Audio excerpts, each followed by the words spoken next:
కాంగ్రెస్ నేత MLC Balmuri Venkat media సమావేశమయ్యారు. ఆ లైవ్ చూద్దాం.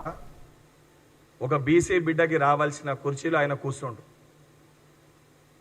కనీసం నిజంగా వారికి చిత్తశుద్ధి బాధ్యత ఉంటే 42% రిజర్వేషన్ పైన కేంద్ర ప్రభుత్వానికి తెలంగాణ రాష్ట్ర బీజేపీ పార్టీ అధ్యక్షునిగా కేంద్ర ప్రభుత్వానికి అతను కూడా ఒత్తిడి చేసి నేను ఒక బీసీ అధ్యక్షునికి రావాల్సిన కుర్చీని గుంజుకున్నా కూడా నేను బీసీలకి న్యాయం చేసిన, బీసీల పక్షాన నిలబడ్డా అని వారి యొక్క చిత్తశుద్ధిని వారు చాటుకోవాలి. చాటుకోకుండా ఇటువంటి పిచ్చి పిచ్చి మాటలు మాట్లాడి అర్థం పర్థం లేని మాట్లాడితే రేపు పొద్దున ప్రజలే వారికి తగిన గుణపాఠం వారికి వారి పార్టీకి చెప్తారు. చేసినాం గాడి చెప్పుకుంటున్నామన్నా. బీసీ డిక్లరేషన్ ఆ రోజు వర్కింగ్ ప్రెసిడెంట్గా ఉన్న మహేష్ కుమార్ గౌడ్ గారి చేతుల మీదుగా మా బీసీసీఎల్ అధ్యక్షుడు నొత్తి శ్రీకాంత్ గౌడ్ గారి చేతుల మీదుగానే ఆ రోజు వాగ్దానం చేయడం జరిగింది. ఈ రోజు కూడా మా పార్టీ అధ్యక్షుడిని మేము ఒక బీసీ బిడ్డని చేసుకొని వారి నేతృత్వంలోనే వారి సారథ్యంలోనే ఈ మొత్తం వ్యవహారం కూడా నడపడం జరుగుతుంది. ఈరోజు ముఖ్యమంత్రి గారు ఢిల్లీకి వెళ్ళి అక్కడ సంబంధించి మీటింగ్ కానీ ఇవన్నీ కూడా పార్టీ పరంగా ఒక బీసీ మా అధ్యక్షుని ఆధ్వర్యంలోనే నిర్వహించడం జరుగుతుంది.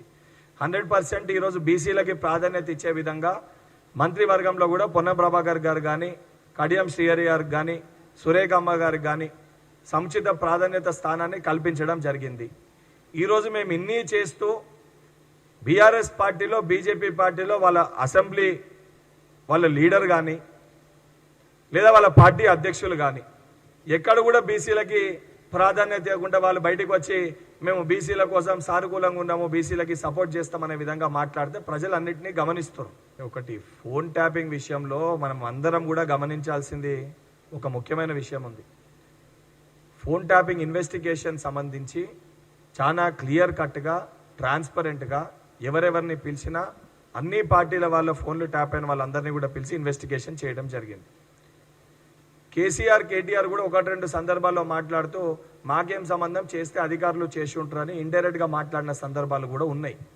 అంటే వాళ్ళు టెక్నికల్గా మాట్లాడుతారు తప్ప ప్రాక్టికల్గా మేము ఫోన్ ట్యాపింగ్ చేయించలేదు, మేము చేయలేదని ఎక్కడ కూడా వాళ్ళు చెప్తలేరు. సరే, 1-2 సందర్భాల్లో వాళ్ళు చేసిన స్కామ్లన్నీ కూడా వీళ్ళు ముఖ్యమంత్రిగా, షాడో ముఖ్యమంత్రిగా ఉన్న సమయంలో వీళ్ళ అధికారులను ఆదేశించి కొన్ని చర్యలకి పాల్పడ్డారు.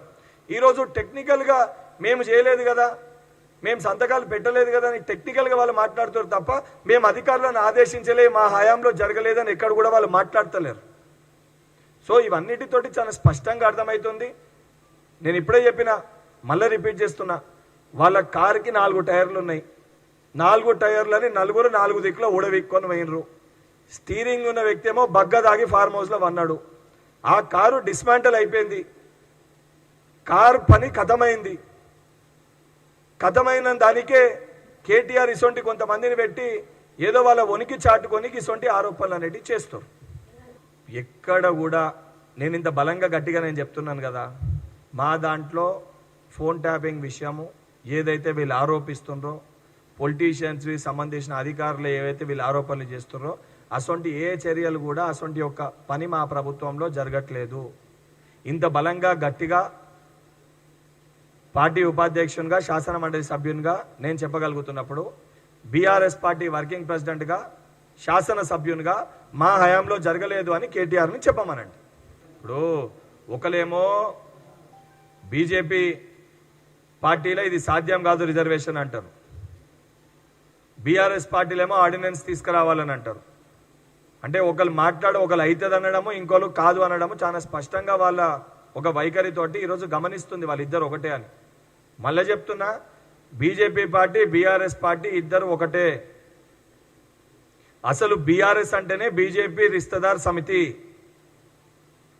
టీఆర్ఎస్ బీఆర్ఎస్గా మారిందే బీజేపీ రిస్తదార్ సమితి అని పేరు పెట్టుకోనికే బీజేపీ ఆదేశాల మేరకే టీఆర్ఎస్ బీఆర్ఎస్గా మారింది.